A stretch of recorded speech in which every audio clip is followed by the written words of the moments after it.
Now the much awaited moment of the summit. شیخ الاسلام حضرت مفتی تقی عثمانی صاحب دامت برکاتہم خود تشریف نہیں لا سکے، لیکن وہ آپ لوگوں سے ابھی آڈیو نوٹ کے ذریعے مخاطب ہیں.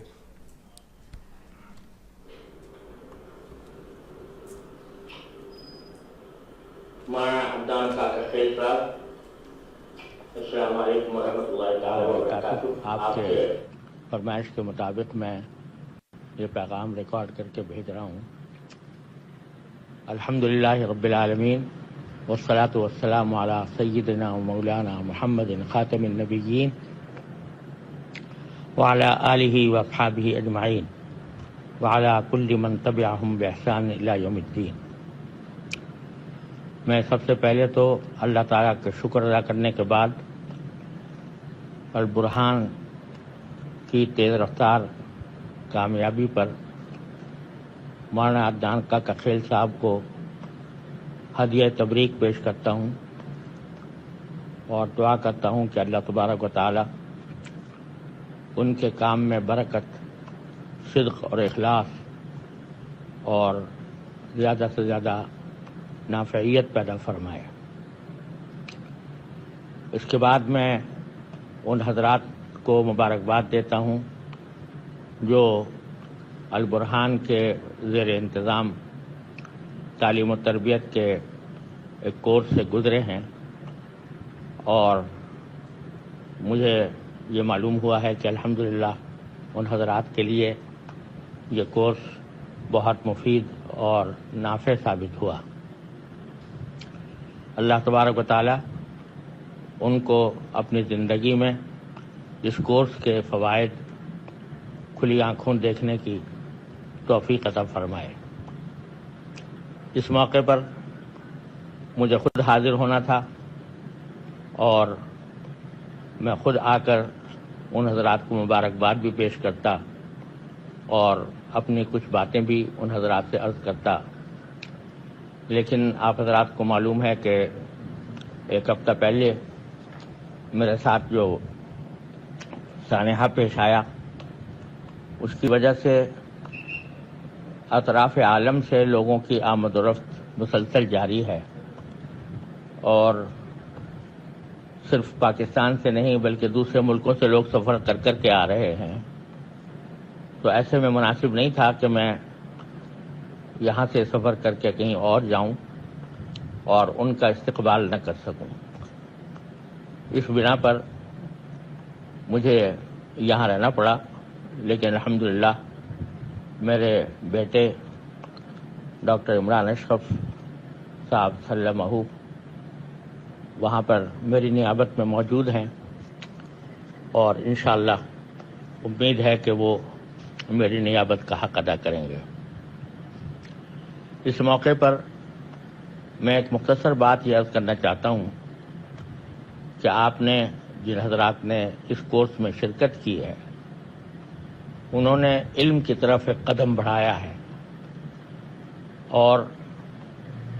اللہ تبارک و تعالی نے وہ جو شخص دین کے علم سے متعلق کوئی بھی قدم اٹھاتا ہے اس کے اوپر بڑی فضیلتیں قرآن و حدیث میں بیان فرمائی ہیں، اور وہ اتنے فضائل ہیں کہ ان کو مختصر وقت میں بیان بھی نہیں کیا جا سکتا. لیکن میں اس موقع پر یہ عرض کرنا چاہتا ہوں کہ اس بات پر ہم سب کا ایمان ہے کہ ہمیں اللہ تبارک و تعالی نے پیدا کیا، یہ کائنات بھی اس نے بنائی. تو جب ہم اس کائنات میں پیدا ہوتے ہیں اور یہاں آتے ہیں تو ہمیں زندگی گزارنے کے لیے علم کی ضرورت ہوتی ہے. اپنے زندگی کے ہر مرحلے پر ہمیں کسی نہ کسی علم کی ضرورت ہے، اور یہی وہ چیز ہے جو انسان کو جانوروں سے اور دوسرے حیوانات سے ممتاز کرتی ہے. اور جب حضرت آدم علیہ السلام کو اللہ تبارک و تعالی نے دنیا میں بھیجا تو قرآن کریم میں ہے کہ وَعَلَّمَ آدَمَ الْأَسْمَاءَ كُلَّهَا، اللہ تعالیٰ نے آدم علیہ السلام کو تمام چیزوں کا علم عطا کیا. تو اس لیے کہ بغیر اس کے ایک انسان کی حیثیت میں بندہ زندگی کو نہیں گزار سکتا۔ اب یہ علم حاصل کرنے کے اللہ تبارک و تعالی نے مختلف ذرائع ہمیں عطا فرمائے۔ کچھ چیزیں ایسی ہیں کہ جن کا علم ہمیں اپنے ظاہری حواس سے ہوتا ہے، آنکھ سے دیکھ کر کسی چیز کا علم حاصل ہوتا ہے، کان سے سن کر کسی چیز کا علم حاصل ہوتا ہے، ناک سے سونگھ کر کسی چیز کا علم حاصل ہوتا ہے، ہاتھ سے چھو کر کسی چیز کا علم حاصل ہوتا ہے۔ تو سب سے پہلا علم کا ذریعہ اللہ تبارک و تعالی نے ہمارے یہ حواس بنائے ہیں، دیکھنا، سننا، سونگنا، چھونا، یہ سارے حواس کے ذریعے ہمیں علم حاصل ہوتے ہیں۔ لیکن حواس کے ذریعے جو علم حاصل ہوتا ہے وہ ایک مخصوص دائرے میں ہے اور اسی دائرے کی حد تک وہ محدود رہتا ہے۔ ایک مرحلہ ایسا آتا ہے کہ جہاں ہمارے حواس مکمل علم عطا نہیں کر پاتے، بلکہ ہمیں اس موقع پر حواس ناکارہ نظر آتے ہیں۔ اس موقع پر اللہ تبارک و تعالی نے ہمیں علم عطا کرنے کے لیے ایک اور چیز عطا فرمائی ہے، اور وہ ہے عقل۔ تو جو چیزیں ہمیں حواس سے محسوس نہیں ہو سکتی، آنکھ سے دیکھ کر نظر نہیں آتی، کان سے سن کر ہم اس کا علم حاصل نہیں کر سکتے، اور ہاتھ سے چھو کر بھی ہم اس کا علم حاصل نہیں کر سکتے، اس موقع پر اللہ تبارک و تعالی نے ہمیں عقل عطا فرمائی ہے کہ وہ یہ فیصلہ کرے کہ وہ علم ہمیں عطا کرتی ہے۔ مثال کے طور پر کوئی بھی چیز آپ لے لیں، تو مثلا یہ قلم ہے، تو یہ قلم میرے سامنے ہے اور میں آنکھوں سے دیکھ کر یہ محسوس کر سکتا ہوں کہ یہ قلم ہے، اور اپنے ہاتھ سے چھو کر میں یہ پتہ لگا سکتا ہوں کہ اس قلم یہ کس میٹل سے بنا ہوا ہے، اس کا میں ہاتھ سے چھو کر بھی علم حاصل کر سکتا ہوں، اور میں اس سے اپنے ہاتھ سے لکھ کر بھی یہ علم حاصل کر سکتا ہوں کہ اس کے ذریعے کہ اس قلم کے ذریعے لکھنے کا کام لیا جا سکتا ہے۔ لیکن ایک مرحلہ ایسا آتا ہے کہ جہاں یہ حواس کام نہیں دیتے، مثلا یہ کہ اگر میں یہ چاہوں کہ اس قلم کا استعمال کروں، تو اس قلم کے استعمال کرنے کے لیے اگر میں کوئی تحریر لکھنا چاہوں گا، کوئی خط لکھنا چاہوں گا، تو یہ قلم خود سے وہ تحریر یا خط نہیں لکھ سکتا، مجھے وہاں پر اپنی عقل کا استعمال کرنا ہوتا ہے، اور عقل کے استعمال سے مجھے پتہ چلتا ہے کہ میں کیا لکھوں، اور اسی کو استعمال کر کے میں کوئی مضمون لکھتا ہوں، کوئی خط لکھتا ہوں، تو میری عقل مجھے رہنمائی کرتی ہے۔ لیکن جس طرح حواس ساری چیزوں میں ہمیں علم عطا نہیں کرتے، بلکہ ان کا ایک دائرہ ہے، ان کی ایک اسفیئر اور یا جورسڈکشن ہے جس کے اندر رہ کر وہ کام کرتے ہیں، اس سے باہر نہیں کر سکتے، اور ان کے اندر بھی آپس میں ترتیب یہ ہے کہ ہر ایک حادثہ وہ اپنی ایک خاص دائرے کے اندر محدود رہتا ہے۔ آنکھ دیکھ سکتی ہے، سن نہیں سکتی، کان سن سکتے ہیں، دیکھ نہیں سکتے، اور اسی طریقے سے ہاتھ سے ہم چھونے کا کام لے سکتے ہیں، دیکھنے کا نہیں لے سکتے۔ تو اسی طریقے سے حواس کا خمسہ کا دائرہ بھی ایک جگہ جا کر ختم ہو جاتا ہے، تو وہاں سے عقل کی پرواز شروع ہوتی ہے۔ تو جس طرح یہ 5 حواس جو ہیں، یہ ایک خاص حد تک ہماری رہنمائی کرتے ہیں، ہمیں علم عطا کرتے ہیں، تو اس کے بعد پھر عقل کا دائرہ شروع ہوتا ہے۔ تو عقل بھی لامحدود نہیں ہے، وہ بھی ایک مرحلے پر جا کر کام چھوڑ دیتی ہے۔ کام چھوڑنے کا معنی یہ ہے کہ وہ ہمیں صحیح علم عطا کرنے سے قاصر رہتی ہے۔ مثال میں ابھی جو قلم کی مثال دے رہا تھا، تو اس میں حواس سے اور عقل سے میں نے یہ تو معلوم کر لیا کہ یہ قلم لکھنے کے لیے ہے، اور اس میں اگر کوئی مضمون میرے ذہن میں ہے تو وہ میں لکھ سکتا ہوں، لکھ رہا ہوں، لیکن کون سی بات ایسی ہے کہ جو لکھنی چاہیے اور کون سی بات ایسی ہے جو لکھنی نہیں چاہیے؟ یہ ایک سوال ہے کہ جو ایک پیدا ہوتا ہے، تو اس کا مکمل جواب عقل نہیں دے سکتی، تنہا عقل نہیں دے سکتی، کیونکہ عقل بہت سی باتوں کے بارے میں انسان کو یہ بتائے گی کہ یہ فلاں بات لکھ لو، تو کوئی مسئلہ نہیں ہے۔ مثال کے طور پر اگر کوئی فحاشی کی بات لکھنی ہے تو عقل یہ کہتی ہے کہ انسان آزاد ہے، اور انسان کا قلم بھی آزاد ہے، اس کا ذہن بھی آزاد ہے، جو آزادی کے ساتھ جو بھی انسان کے ذہن میں آ رہا ہے وہ لکھے تو کوئی مسئلہ نہیں ہے۔ چنانچہ یہ دلیلیں عام طور سے دی جاتی ہیں۔ آزادی اظہار رائے کے نام پر یہ کہا جاتا ہے کہ عقل ہماری یہ کہتی ہے کہ ہر انسان کو اپنے رائے کی اظہار کی آزادی ہونی چاہیے، تو اگر وہ کوئی اپنی رائے کا اظہار کرتا ہے تو آج کی عقل یہ کہتی ہے کہ اس کے اوپر کوئی پابندی نہیں ہونی چاہیے۔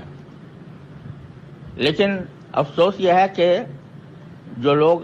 آزادی اظہار رائے کا نام استعمال کرتے ہیں وہ یہ بتانے سے معذور ہیں کہ آزادی اظہار رائے کی کیا حدود ہیں، کیا لمٹس ہیں، اور کس حد تک اظہار رائے انسان کے لیے جائز ہے اور کس حد تک وہ جائز نہیں ہے۔ آپ نے دیکھا ہوگا کہ لوگوں نے آزادی اظہار رائے کے نام پر حضور نبی کریم سرور دو عالم صلی اللہ علیہ وسلم کے توہین آمیز خاکے بنائے، اور ان کے لیے اپنی عقل سے یہی جواز فراہم کیا کہ انسان اپنی رائے کا اظہار میں آزاد ہے، لہذا اگر وہ کوئی یہ اس طرح کے خاکے بناتا ہے تو اس میں کوئی مذاکرے کی بات نہیں ہے۔ تو یہ عقل اس کو وہاں لے جا رہی ہے، اور اس عقل کے اوپر پھر کوئی روک ٹوک کرنے والا نہیں۔ چنانچہ ایک ہی عقل، وہی عقل ایک شخص کو ایک سمت میں لے جا رہی ہے، دوسرے کو دوسری سمت میں لے جا رہی ہے۔ جو لوگ پہلے اشتراکیت کے حامی تھے وہ بھی عقل کے دلائل پیش کرتے تھے، جو سرمایہ داری کے حامی ہیں وہ بھی عقل کے دلائل پیش کرتے ہیں۔ پوری فلسفوں کی ایک تاریخ ہے، اس کے اوپر اگر آپ نظر ڈالیں تو انسان اپنی عقل کو استعمال کرتے ہوئے کتنی متضاد راہوں پر گیا ہے۔ اب اس میں سے کون سی راہ صحیح ہے، کون سی غلط ہے، اس کا فیصلہ میری عقل کی بنیاد پر کیا جائے تو کوئی عالمگیر حقیقت وجود میں نہیں آتی۔ تو اس موقع پر اللہ تبارک و تعالی نے جہاں عقل انسان کو مختلف راہوں میں بھٹکا رہی ہو، اس موقع پر اللہ تبارک و تعالی نے علم کا ایک تیسرا ذریعہ ہمیں عطا فرمایا ہے، جس کا نام ہے وحی الہی۔ اللہ تبارک و تعالی خود اپنے پیغمبروں کے ذریعے اور اپنے کتابوں کے ذریعے انسان کو بتاتے ہیں کہ کون سی چیز صحیح ہے، کون سی غلط ہے۔ عقل کی فلاں رائے درست ہے، فلاں رائے درست نہیں ہے۔ اب فرض کیجئے کہ آج یہ دنیا میں مسئلہ چلا ہوا ہے کہ کیپٹل پنشمنٹ ہونی چاہیے یا نہیں ہونی چاہیے۔ اب جو لوگ کہتے ہیں کہ جس قاتل نے دوسرے کی جان لی تو اس کو چاہیے کہ عبرت کا نمونہ بنایا جائے، اس کو بھی قتل کیا جائے، تاکہ جو مقتول ہوئے ہیں اور مقتول کے جو ورثاء ہیں ان کی آنکھیں ٹھنڈی ہوں کہ ہمارے قاتل سے بدلہ لے لیا گیا۔ لیکن دوسری طرف عقل یہ کہتی ہے کہ ایک جو مقتول تھا، جس کو قتل کر دیا گیا تھا، وہ تو بیچارہ کا مقتول ہو گیا، اب وہ واپس نہیں آ سکتا، اس کے بچے یتیم ہو گئے، اس کے نقصان کی کوئی تلافی کر نہیں سکتا، جو اس کی بیوی تھی وہ بیوہ ہو گئی، اس کو کوئی شوہر واپس نہیں لا سکتا، اس کے لیے شوہر واپس نہیں لایا جا سکتا۔ ایک آدمی کے ساتھ تو یہ بات ہو گئی، اب جو مجرم ہے اگر اس کو قتل کر دیا جائے تو بے شک اس کے جرم کی تو ایک طرح سے سزا مل گئی، لیکن اس کے بچوں نے کیا قصور کیا ہے، اس کی بیوی نے کیا قصور کیا ہے کہ اس کو بھی اسی طرح بیوہ کیا جائے جس طرح کہ مقتول کی بیوی بیوہ ہوئی تھی، ان کے بچوں کو اسی طرح یتیم کیا جائے کہ جس طرح مقتول کے بچے یتیم ہوئے تھے. تو لہذا کیپٹل پنشمنٹ نہیں ہونی چاہیے تاکہ وہ دوبارہ اس کا خاندان اس پریشانی میں مبتلا نہ ہو. یہ بھی ایک عقلی دلیل ہے. اب دونوں عقلی دلیلیں ایک ساتھ پیش کی جا رہی ہیں، دنیا میں اس کے اوپر بحثیں ہو رہی ہیں اور دونوں متضاد راہوں پر لے جا رہی ہیں. یہ وہ مرحلہ ہے جہاں اللہ تبارک و تعالیٰ کی وحی کی ضرورت ہوتی ہے. وحی آتی ہے تو وہ انسان کو بتاتی ہے کہ لقد کان لکم فی القصاص حیات یا اولی الالباب، کہ قصاص لینے میں تمہارے لیے زندگی ہے اے عقل والو، یا اولی الالباب، عقل والو. جو صرف عقل کے تیر چلا رہے ہو تمہیں مختلف راہیں نظر آئیں گی عقل کے ذریعے، لیکن حقیقت وہ ہے جو ہم بتا رہے ہیں کہ قصاص لینے میں ہی زندگی ہے تمہارے لیے. تو یہاں وہی آ کر ہماری رہنمائی کرتی ہے. تو اسلام یا دین در حقیقت وہی کا نمائندہ ہے، اور وہ انسان کو زندگی کے مختلف شعبوں میں جو بتاتا ہے کہ اس کو کون سا طریقہ اختیار کرنا چاہیے، کون سا اختیار نہیں کرنا چاہیے. اور اس کے لیے اللہ تبارک و تعالیٰ نے دین کا ایک بہت بڑا علم پیدا فرمایا ہے جو وحی پر مبنی ہے. وہ قرآن ہے، قرآن کریم ہے، اور نبی کریم صلی اللہ علیہ وسلم کی سنت مطہرہ ہے. اس کے ذریعے ہمیں اس جگہ پر رہنمائی ملتی ہے جہاں ہماری عقل یا تو کام نہیں کر رہی ہوتی یا ہمیں غلط سگنل دے رہی ہوتی ہے. تو اس موقع پر اللہ تعالیٰ یہ وحی نازل فرماتے ہیں. اب انسان کا کام یہ ہے کہ اس وحی کے احکام کو پوری طرح جانے، اور اس کے لیے بھی اللہ تبارک و تعالیٰ نے دو حصے رکھے ہیں کہ ایک حصہ جو ہے وحی کے احکام کو سمجھنے کا اور جاننے کا وہ فرض عین ہے، یعنی ہر انسان کے ذمے فرض ہے کہ وہ اس حد تک علم حاصل کرے،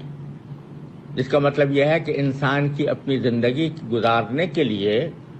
جتنے علم کی ضرورت ہوتی ہے، جس سے پتہ چلے کہ کون سی چیز حلال ہے کون سی حرام ہے، ہمیں عبادات کس طرح انجام دینے چاہیے، معاملات کیسے کرنے چاہیے، ہماری معاشرت کیسی ہونی چاہیے، ہمارے اخلاق کیسے ہونے چاہیے، یہ ساری باتیں اللہ تبارک و تعالی نے بیان فرمائی ہیں. تو یہ بنیادی باتوں کا علم ہر انسان کے ذمہ فرض عین ہے، چاہے وہ مرد ہو یا عورت ہو. البتہ ہر اس علم کے پھر آگے تفصیلات ہیں، اس کے مختلف سورسز ہیں جن سے کہ شریعت کے احکام معلوم ہوتے ہیں. ان کی تفصیل جاننا ہر ایک انسان کا فرض کے اوپر فرض عین نہیں ہے، البتہ وہ فرض کفایہ ہے. یعنی اگر معاشرے کے اندر اور اپنے ماحول کے اندر کچھ لوگ ایسے ہیں جو پورا علم حاصل کر چکے ہیں یا کر رہے ہیں، یا تو وہ دوسرے لوگوں کی طرف سے فرض کفایہ ادا کر دیتے ہیں، پھر دوسروں کے ذمہ اس کا حاصل کرنا ضروری نہیں رہتا. لیکن فرض عین جتنی چیزیں ہیں ان کا علم ہر انسان کو ہونا چاہیے، چاہے وہ کسی بھی شعبے زندگی سے تعلق رکھتا ہو، چاہے وہ ڈاکٹر ہو، چاہے وہ انجینئر ہو، چاہے وہ کسی جگہ ملازمت کر رہا ہو، چاہے وہ اکاؤنٹنٹ ہو، چاہے وہ لائر ہو، جس فیلڈ کے اندر بھی وہ کام کر رہا ہو، اس فیلڈ سے متعلق جتنے ضروری احکام ہیں اللہ تعالیٰ کے عطا کردہ جو وحی کے ذریعے ہم تک پہنچے ہیں، ان کا علم حاصل کرنا ہر انسان کے ذمہ فرض عین ہے. تو مجھے خوشی ہے کہ البرہان کے ذریعے ایک بڑی خدمت یہ انجام دی جا رہی ہے کہ ہر شعبہ زندگی سے تعلق رکھنے والے حضرات کو دین کا فرض عین حصہ پڑھایا جا رہا ہے، اور اس کے اندر لوگ تیار ہو رہے ہیں. اور یہ بہت بڑی ایک عظیم خدمت ہے کہ لوگوں کو ان کے فرض عین کی طرف متوجہ کرایا جائے. اور مجھے امید ہے کہ انشاءاللہ تعالیٰ اس طرح ہمارے معاشرے کے اندر رفتہ رفتہ ایسے لوگ کثرت سے پیدا ہوں گے جو دین کی بنیادی حقائق سے پوری طرح باخبر ہوں گے. اور پھر ان میں سے وہ بھی ہو سکتے ہیں کہ جو اپنے اس علم کو اور آگے بڑھائیں، اور شاید مولانا عدنان کاکا خیل صاحب کے ذہن میں اس کا بھی تصور ہے، اور وہ انشاءاللہ اس ادارے کے ذریعے یہ خدمت انجام دیں گے۔ اللہ تبارک و تعالیٰ سے میں دعا کرتا ہوں کہ اللہ تبارک و تعالیٰ ان خدمات کو اپنی بارگاہ میں شرف قبول عطا فرمائے، اور ان کو ترقی عطا فرمائے، اور ہر طرح کے شر سے اور فتنے سے ان کی حفاظت فرمائے، اور اللہ تبارک و تعالیٰ ان کی ان خدمات کو اپنی بارگاہ میں شرف قبول عطا فرمائے۔ میں ان الفاظ کے ساتھ اپنے خیالات کو، اپنے اظہار رائے کو ختم کرتا ہوں۔ اللہ تبارک و تعالیٰ اس کا فائدہ مجھے بھی اور آپ کو بھی پہنچائے۔ وآخر دعوانا ان الحمد للہ رب العالمین، والسلام علیکم ورحمۃ اللہ تعالی وبرکاتہ۔